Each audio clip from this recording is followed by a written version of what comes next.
2 litre একটা মজুদ দাম ছিল 80 টাকা, এখন বর্তমানে 100 টাকা।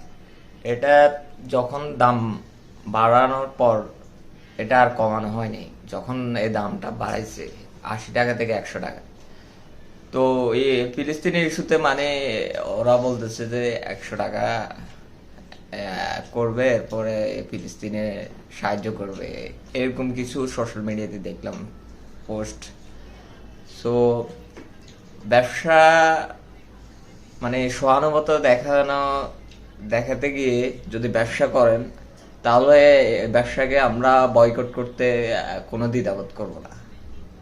এখন আপনি কোকা কোলা পেপসি বয়কটের কারণে আপনি যদি মার্কেটে হুটহাট করে এসে মানে একটা মানুষের উপর একটা চাপ সৃষ্টি করে আপনি দ্রব্যমূল্যের দাম বাড়িয়ে যদি টাকা বেশি আর্নিং করতে চান, তাহলে আপনার মজও খাবে না।